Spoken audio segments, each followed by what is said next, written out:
ส้มระเบียบเฟอร์พาเซนโซดามวยพองบองบางปนไงนี่ยังเรียนเฟอร์พาเซนโซดาพองเรียนเฟอร์อย่างตักโซดาติดบางปนจีนบางปนยังแต่การจมูกดักดอกเปลือกโซดานี่บางปนแต่การมีนมวยเมาส์แต่มาที่บางปนยังดอก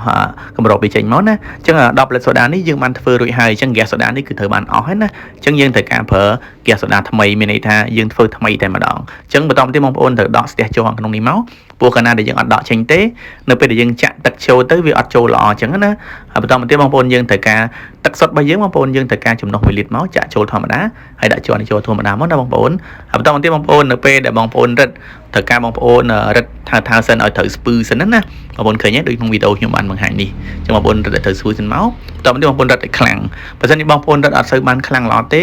ធ្វើឲ្យធ្លាយខ្យល់แกสโซดาអញ្ចឹងនៅពេលដែលធ្លាយខ្យល់យើងចាំបាច់แกสโซดาអត់បានឡើងមកលើបានទេហើយនេះគឺកន្លែងដាក់แกสโซดาអញ្ចឹងយើងត្រូវការแกสโซดาថ្មីមួយមកបងប្អូនឃើញទេអញ្ចឹងបងប្អូនត្រូវការ10 lít សូដាឬបងប្អូនត្រូវការแกสโซดาបងប្អូនតាក់តង Telegram នៅលើវីដេអូនេះផងដែរណាអញ្ចឹងឥឡូវនេះក៏ដូចគ្នាដែរបងប្អូនអញ្ចឹងបងប្អូនមូលថើសិនមកមូលថើសិនហើយបន្តមកទៀតបងប្អូនត្រូវរឹតឲ្យលឿនណាដៃឡើងហ្នឹងណាព្រោះកន្លែងហ្នឹងហើយកន្លែងដែលបញ្ចូល gas soda ចូលក្នុង10 soda ផងដែរបងប្អូនពេលដែលរឹតរួចហើយយើងត្រូវការកន្លុកទីមកបងប្អូនដើម្បីឲ្យ soda របស់យើងមានសម្ពាធខ្លាំងជាងមុនណា gas ខ្លាំងជាងមុនផងដែរហើយបន្តមកទៀតបងប្អូនយើងដកវគ្គក្នុងការរៀនធ្វើ passion soda ម្ដងកន្លែងនេះបងប្អូនយើងត្រូវការ passion ស្រស់ៗគឺចំណុះ 20 ml បន្តមកទៀតបងប្អូនយើងត្រូវការជាមួយនឹងទឹកស្ករនេះខ្ញុំសូមបញ្ជាក់ប្រាប់បងប្អូនថាខ្ញុំដាំជាមួយនឹងស្ករស1គីឡូជាមួយនឹងទឹក1លីត្រអញ្ចឹងខ្ញុំត្រូវការចំណុះ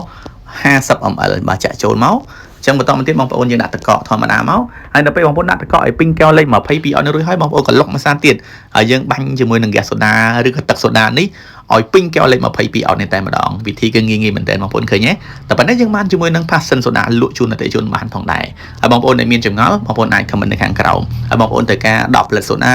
ត្រូវការជាមួយនឹង gas soda បងប្អូនអាចតាក់ទង Telegram នៅលើវីដេអូនេះផងដែរបើសិនជាបងប្អូនគិតថាវីដេអូនេះមានប្រយោជន៍ complete share ទុកម្នាក់មួយណាអរគុណច្រើនជួបគ្នានៅវីដេអូបន្តទៀតបាយបាយ